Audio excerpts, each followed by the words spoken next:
Chic West Podcast is heart-opening dialogues for self-identified women on a Chic West, a movement moving forward, striving to live aware, bold, and whole. Welcome. Okay, hi Chic West. Welcome to Chic West Podcast Guest Series. I'm your host, Estelle Thompson. This series of podcast shows is titled The Lioness's Roar. This month, we explore and dive deep in the world of women, breast, protection, and power. For many years now, I've been working with sacred symbols, totems, and visual imagery to access a deeper realm of knowledge when it comes to living a magic life. I'm excited to introduce to you this month the symbol of the lioness, a stunning totem of protection, fierce self-love, the huntress, confidence, and conviction. I'm excited to connect the dots to the lioness with our inner lives, desires, and dreams. How the lioness is connected to protection, the color orange, and sunlight. I want to share tools of self-preservation, toolkits for protection, grounding breathing exercise, and more. This month, you're in for a treat as I bring in teachers and coaches and authors of all kinds of backgrounds to speak to us of the necessity of recognizing our breath as power and unearthing the world of symbology and sharing their most powerful and radical grounding tools to recalibrate your energies. My hope is this, that through our Chic West guests this month, you start seeing that the world of symbol is rich with insights and messages. Also, to generate together a bank of tools where when you need protection, boundaries, or simply clear the funk quickly, you can rise proudly in your lioness energy. Today, I'm so excited to have Laura Kennedy on the show. Laura is a soulmate and attraction coach who works with women across the globe to help them attract epic love. Her unique approach incorporates yoga philosophy as a guiding tool to help them identify and work through their biggest blocks so that they can take aligned action and consciously create the love life of their dreams. Her approachable, caring spirit is at the forefront of her work and felt by all her clients. She currently lives in Halifax, Nova Scotia, and feels so grateful to be in a relationship of over 5 years with her amazing partner. Hi, Laura. Hello. Thank you for having me. Thank you so much for being on. And on a personal note, when did we meet, Laura? I feel we met at Soul Sunday, but we met before that. Yeah, we've met briefly. I have only had the pleasure, I think, of taking, well, besides Soul Sunday, I think one of your yoga classes, which that needs to change. I need to take more of those. Back when we did, I think you were doing one for a workshop that I had gone to, the Big Magic workshop. Oh my God, that was like forever ago. Forever ago. I know. I'm not out in Cow Bay very often, so. So cool.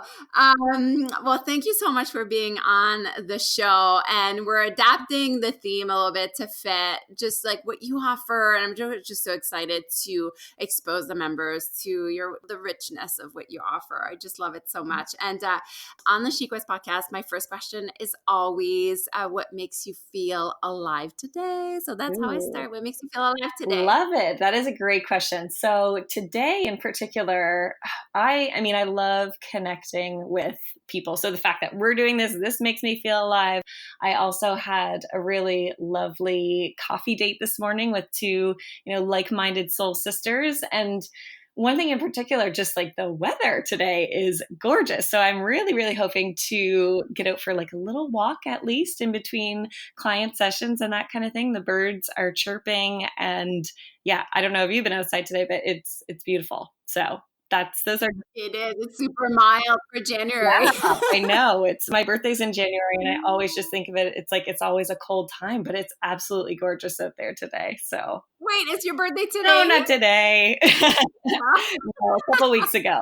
And before we dive deep in our subject and with you, like in relation to the lioness's roar, I want to talk more about like kind of realigning to our truth and kind kind of talking about like our beliefs Mm, system and yeah, and how to attract like epic love and maybe on a relational level, but as well as in ourselves, you yeah. know. And I think we can like really get into that. But I just want you to tell us like just who you are, your story, professionally, personally, just where you grew up, you know, where you got where you are today. Yeah, for sure. So, as you mentioned, I'm a Soulmate Attraction Coach professionally. And yeah, what that means is I support women to align their energy, be their highest self so that they can attract in their amazing partner, that they desire and deserve. So, we'll definitely be diving into that, I'm sure, or at least some of the tools that are used there and can be applicable to everything, which is, yeah, it actually fits really well with the topic, I think. So, it's super exciting. And I mean, I really, this kind of ties in with my story a bit. I started doing this, or it all came about because I specifically was having a really hard time in my love life. Like, I really wanted a partner. And, I've always been interested, or for a long time, anyways, interested in personal development and yoga, especially, and self help and that kind of thing. And I just kind of stumbled upon these yogic principles that I'm sure we'll talk about. And they really like changed my entire life. Like from like we were just saying, like loving myself and truly my life as it was, even though it wasn't by any means perfect. And, there's some hardships and things at the time, but really just learning to live my best life as it was. And that's essentially part of the process of attracting in, more of what you want. Right. So yeah, it was my own personal experience that kind of led down that path. And I mean, I've got a business coach who kind of helped me piece all that together about 3 years ago, that I'm still working with now. And personally, I grew up in Sydney, Nova Scotia, in Cape Breton, and I've been in Halifax for about 10 years now. Like I said, my partner and I have been together over 5 years. I've got two older sisters, four beautiful little nieces and nephews. So, yeah, I have a lot of love around me, which is really important. And I think it was funny because I was giving some thought, I guess, to what I wanted to share actually before we hopped on, and I think there's part of me was like, is this really Yeah. relevant to share? I'm not sure, but I think it really is. I mean, a big part of my story, or I guess why I do what I do, and I think just how I try to lead my life goes back to like my father. He recently passed, but he had a lot of health struggles, and he was on a wait list for a lung transplant at one point, and that kind of thing. So that to me, I think we all kind of have sometimes these like wake up call moments or stories. That to me was one that really kind of woke me up and was like, okay, I need to make the most of my life, and not settle for this mediocre or even great life. Honestly, like I want to really live, and going into the lioness roar, like really step into my full power and live an inspired life and hopefully inspire other people. So I felt that was important to share. I'm super proud to have partnered with Hippie, a Canadian skincare company, and offering you 30% off all their products. I've been using Hippie Groovy Glow, Pore Hustler, and Jomo Mask, and I've completely fell in love with this not only natural, clean, but sulfate-free, alcohol-free, and did I say Canadian product? Hippie's mission is to simplify your skincare routine and bring practical, effective solutions to your moody skin. Their belief is that feeling beautiful in your own skin is a right, not a privilege. Hippie is offering Chic West podcast listener 30% off with the coupon ChicWest30. Go to www.hipbees, that's HIPBEES.com, and claim your 30% off any product in their shop today. That's ChicWest30, SHEQUEST30. I'm really excited to bring this mindful and sustainable plant-based skincare in the Chic West family. Enjoy glowing skin. Bye. I love it. It gave me like full body shiver, but it's exactly what it Mm, is. And I love how you said, like, I don't just want to live a great life, yeah. I want to live like a grandiose, like, tale of, just like, it's big, I just love it. Thank you so much for trusting us with this story. Thank you. And so you were talking about this kind of pivotal moment for you, when your father passed away, but when do you think you started awakening to, Yeah. like you mentioned yoga philosophy earlier? Yeah, it's a really good question. So, I mean, yoga in particular, I think I went to my first class, it was 2009 with my sister. I remember it vividly. And it's so funny because, well, I spoke a little bit about this at Soul Sunday. Like, I first went to yoga, it was my first year of university. Just because I didn't want to gain the fresh 15.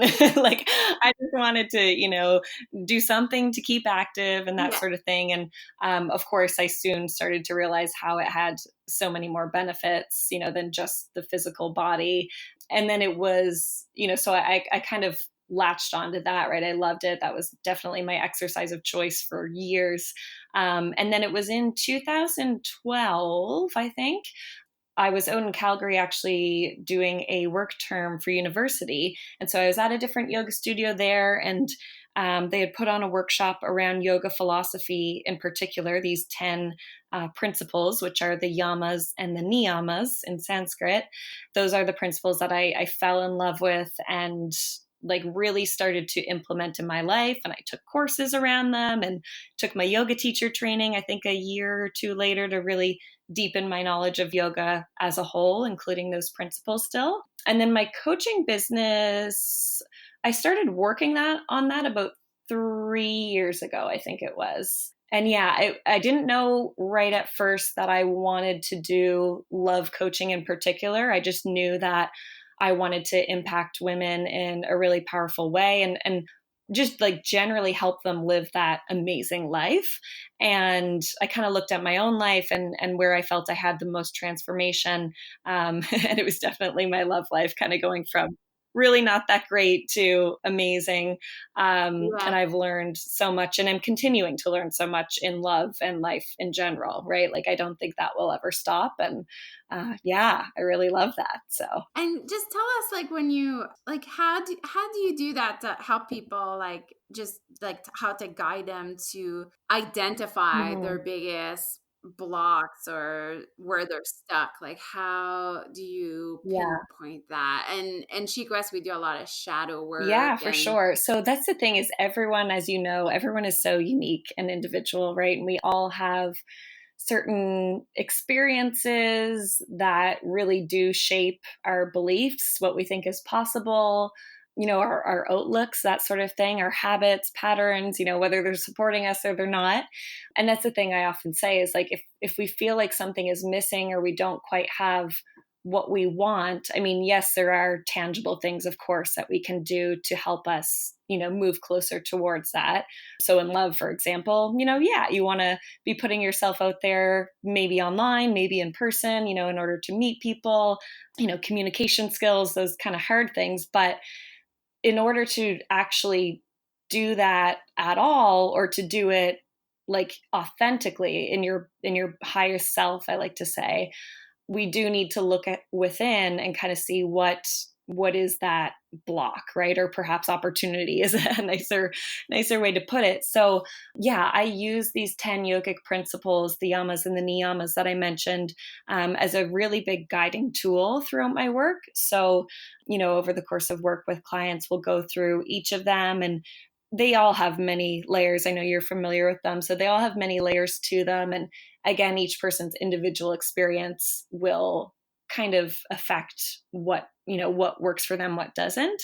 But I find going through that process really shows us where the work lies, right? Like you were talking about shadow work. And I think a big piece of it is just really being in tune to how we feel and like what are we shying away from and why, and yeah. really diving into that. And I think, yes, we can do that on our own to a certain degree. That's where I'm a little biased. Like, I am a coach, but I also so believe in it. I have a coach myself because we all have blind spots. And so we might think we're doing this one thing really great. And perhaps we are in one area of our life or one situation.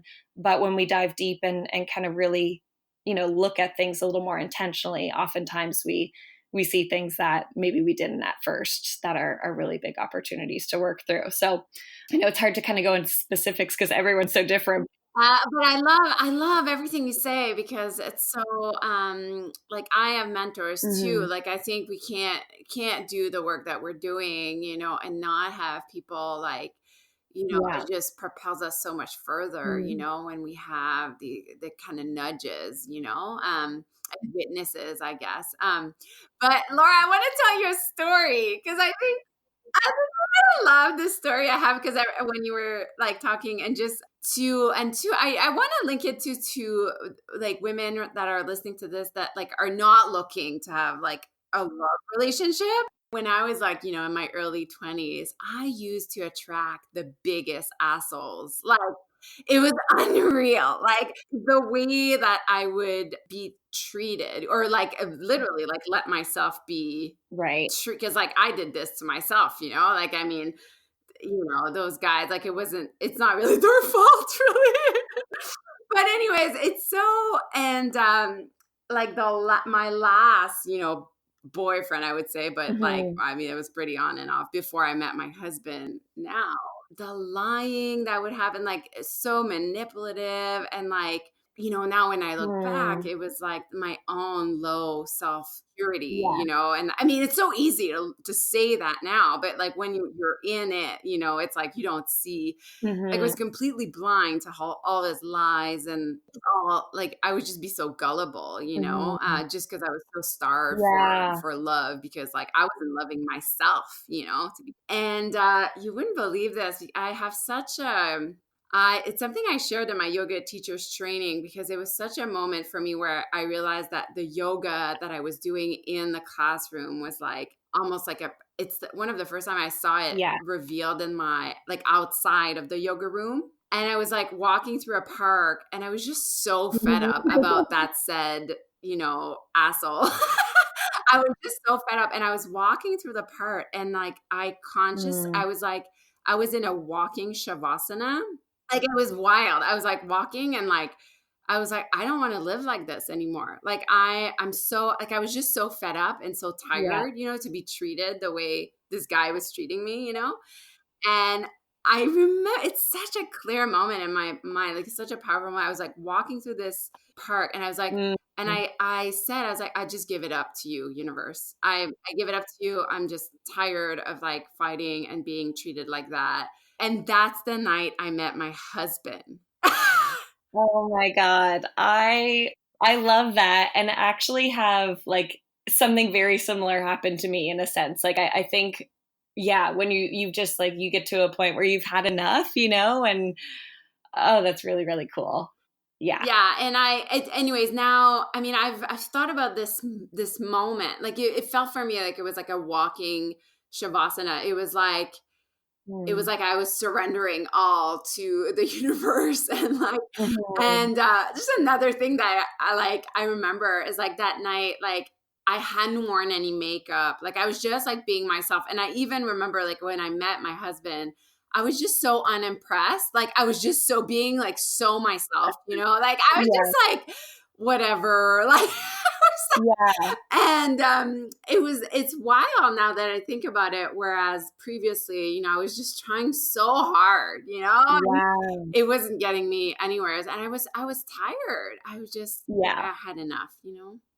Oh my gosh. Well, it's too funny. I won't go into my whole story, but something very similar. I was, seeing this guy and it was on and off. And I decided that evening, I was like, I have to put an end to this. Like, I need to live in alignment, right? Practice this yogic principle of truth, right?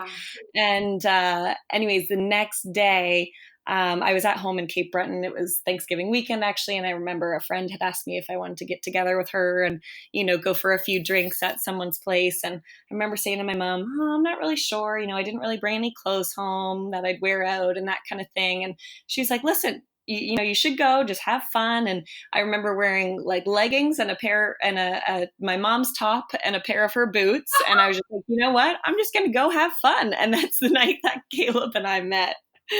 So it's too funny. Yeah. I mean, I Yeah. don't think it's a coincidence, right? We were becoming more empowered and in alignment with what we actually wanted, right?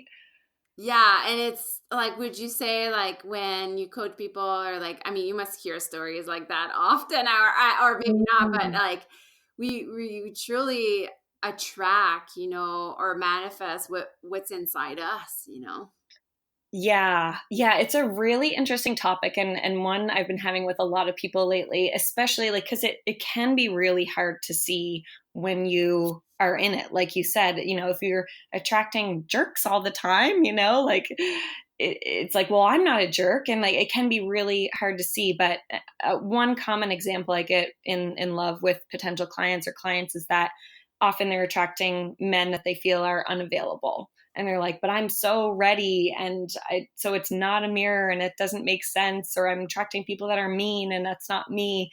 And it's not to say that it's a direct, exact reflection, but I think it does pose the question of like, are there any parts of me that are unavailable, or how could I become even more available or more ready for my partner?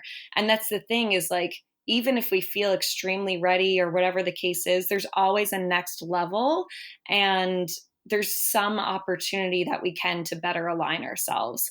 And sometimes it's like, sometimes I'll say too, if you really feel like that's not a reflection of you, well, the opportunity might be just not making it a story. You know what I mean? Not making it like really rock your world so much so that your energy is like, so that it takes you down and out, and being able to maintain that empowered, aligned, high vibe state.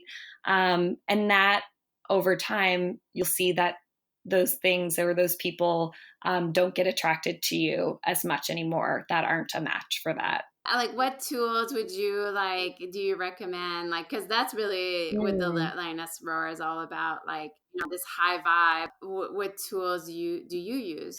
Yeah, I mean, I always just keep going back to these 10 yogic principles. Like for me, they're Right. kind of like this map, and it's like, okay, I'm not attracting in the people or experiences I want right now. Like, which one of these can I shift? Like, which one of these can I take to the next level? And just to give a couple examples, like kindness and compassion is one, right? Ahimsa is the Sanskrit word, or nonviolence is another translation of it. So, just saying, like, can I be a little more kind to myself? Can I be more loving to myself so that I can attract that in, right? Like that could be one. Or is it truth, right? Am I living in my truth? Am I living in alignment?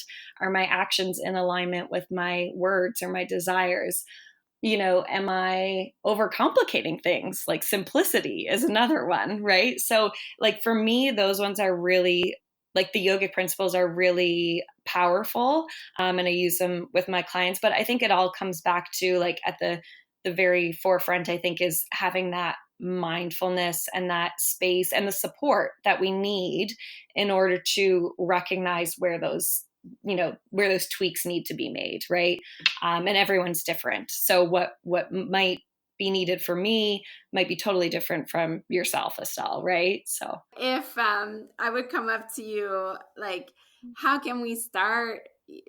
From your perspective, building a relationship with love, and mm, not just like outward, like yeah. relationship, but like our own self love. Yeah, I love that question. So, I mean, I think that's the thing, starting simple, right? Because oftentimes when we're like overloaded with tools and strategies and all that stuff, we information overload, right? So I think, again, just first of all, like awareness. So like going throughout your day, and maybe if you want or need, you even keep a little log in your phone or a little notebook of like, when do you catch yourself not being love, right? And so like we'll even kind of tie it into the first yogic principle, ahimsa, kindness and compassion, because I see that as love.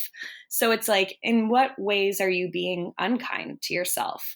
Are you going throughout your day and maybe you mess up on a project at work or something, and you're like, oh gosh, I'm so stupid, or I was rushing and, oh, I should have caught that. And so and so wouldn't have let that happen. Like, really just take a pause and look at the language that you're using.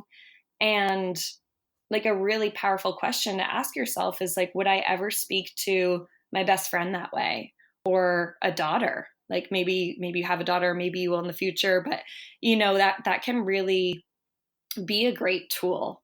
Hey there, interrupting this incredibly heart opening conversation to let you know about my new art channel.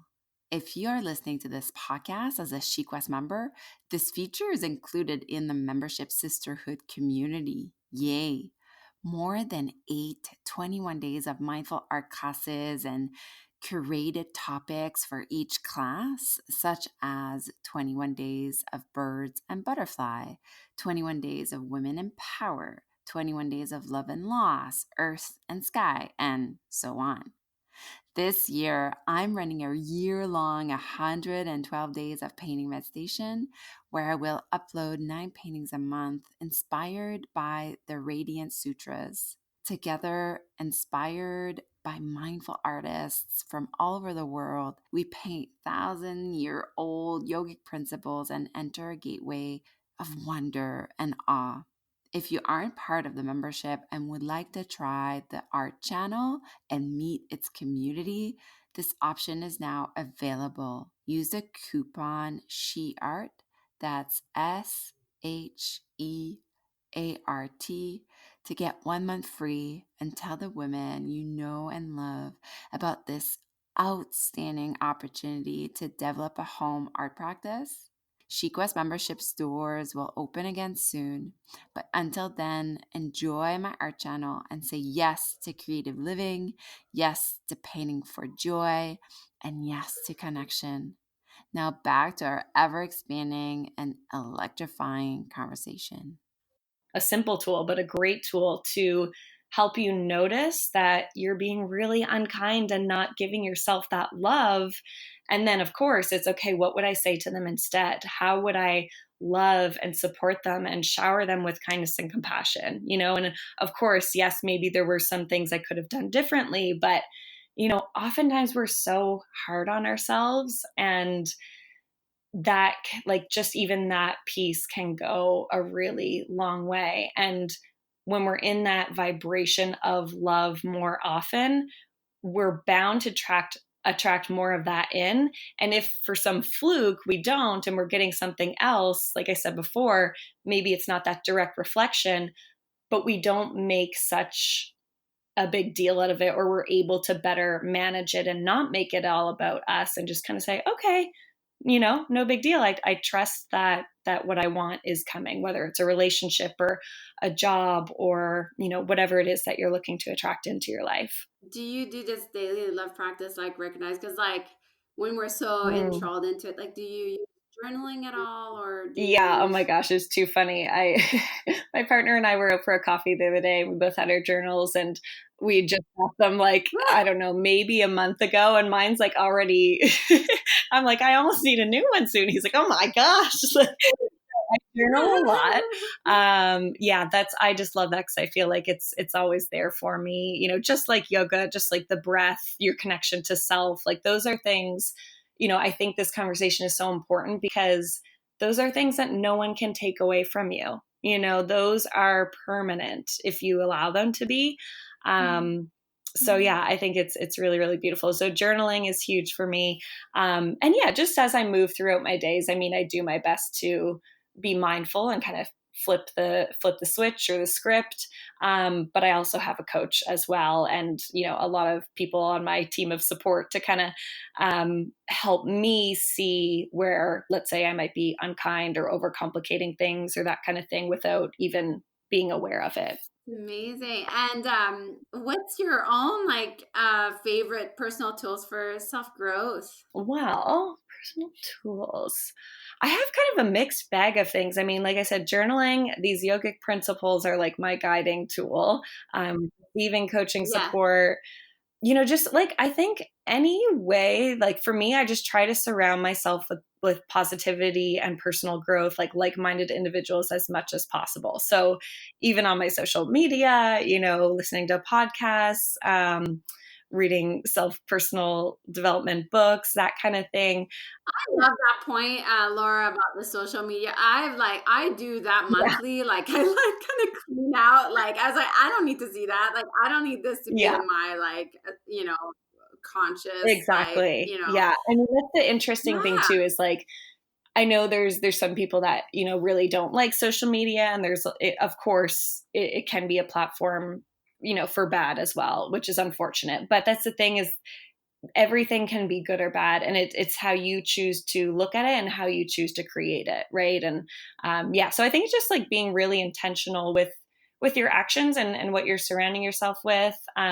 Meditation, really great tool as well, or visualizing, and just like certain things to raise your vibe, like putting on a good tune and dancing around the house, having a glass of wine with your girlfriends or coffee, right? Those, I see those as kind of those tools as well, or kind of, soul fueling, as my business coach likes to call it, practices. So, I love myself a good dance yes, yes, you party. do. I love it. And are there things that you do to ground yourself? I mean, you mentioned meditation, but just like to center yourself and just come back to that lioness, like inner Mm. lioness. Yeah, I mean, I think a big thing that's coming up for me just like lately is, yeah, really just, I think what you said, like returning to yourself and trying to eliminate the Mm. clutter of what everyone else thinks you should do, or how you should handle something, and that kind of thing. Because like I said earlier, everyone is different, and what works for someone might not work for someone else.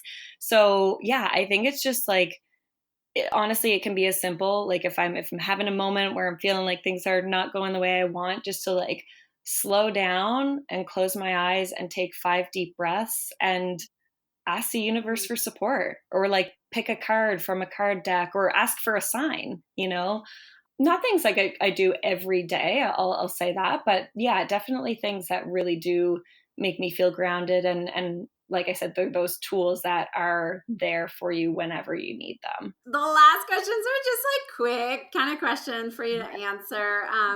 Do you have a favorite mantra? Ooh, okay. I have a little tattoo of a Sanskrit mantra. It's Hari Om. And essentially, just quickly, the interpretation kind of is that this trust that you're being supported by a higher power, and all is working out as it should. I love that. You have it tattooed.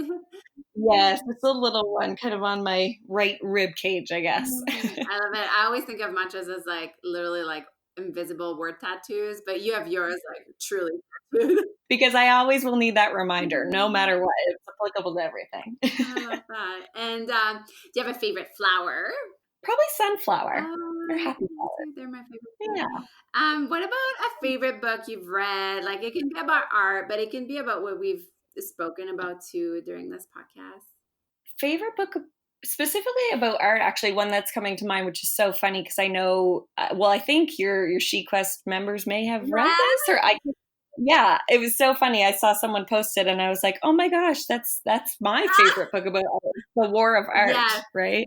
I can't remember who's the author on that one. Stephen Pressfield. Yeah, Pressfield. Yeah. Yeah. Really, really good. And talks about all these blocks and resistance in art, right? And then the other ways. And our life is essentially art, is it not? So And do you have other books perhaps on like yoga philosophy, or like if we want to know more about the yeah, my favorite one on yoga philosophy it's essentially called The Yamas and Niyamas, yeah. and it's by Deborah Adele. Yeah, a really, really good, it's like an overview of the 10 principles, kind of generally speaking. And then, of course, if you wanted to, dive deeper into how they relate to your love life or something like that, I mean, I'm around too. Right. And we'll put that, I'd love if we put that in the show notes so that we Yeah, can do that. And then what about, are you a podcast listener? a little bit. Yeah. A big one I'm listening to now is my business coach's podcast, actually called Soul Fuel. Okay. Yeah. And what's her name? Her name is Wendy Collier. Okay, great. Yeah. We'll have to put that on there as well. And to kind of finish on a light note there, do you have a favorite treat, food or otherwise? Anything chocolate is usually a good one with me, like a really special, like I love going to a cafe and getting a really yummy peanut butter cup with salted sea salt. That's what it is. Peanut butter cup with sea salt on top from a local Oh coffee my shop called God. Milk. With a nice hazelnut oat milk latte. Oh, that sounds delish. Yeah. And my last question, it's a loaded one, but I have faith in you, Laura. You're Okay. such a great speaker. Knowing what you know about the transformative power of self-love, would you wish women knew more about its magic?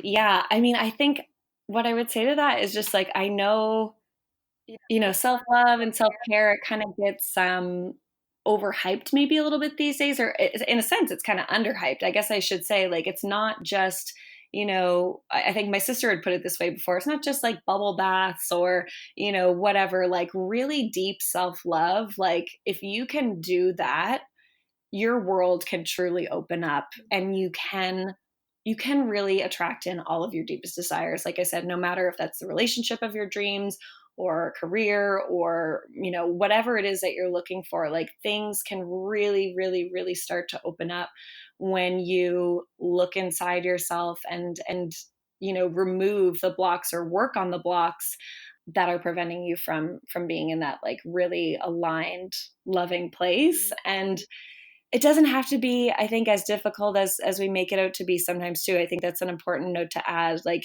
get support if you need it, right? And I know the women listening to this podcast is one form of that, right? So whether it's that or in your membership or hiring a coach, like someone who you really trust, to support you along this journey is a really empowering thing too. I know sometimes people think, oh, I should be able to do this on myself and that kind of thing, but it's such an empowering thing when you have someone helping you. Like, that's what I think of as a good coach, someone helping you determine what's best for you.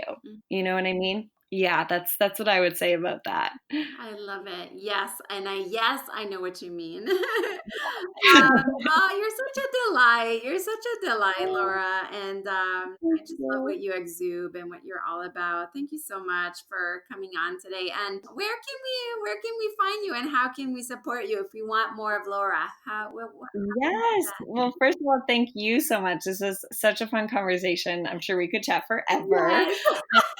Yeah, and if people want to follow me or kind of just touch base personally, Instagram or Facebook is probably the best. So on Instagram, my handle is Laura Kennedy Coach, and Facebook personally is just my name. But if women are listening and they specifically want support, with their love life, they could sign up for emails on my website, and that is laurakennedycoach.com. And that will kind of share with them different ways to be connected. I'm on all platforms, that kind of thing. But and I think you and I were talking about maybe putting a note. I'm happy to connect on a free call with those type of women if they would like some support. Thank you so much for coming. Yes, thank you so much. Bye. Bye.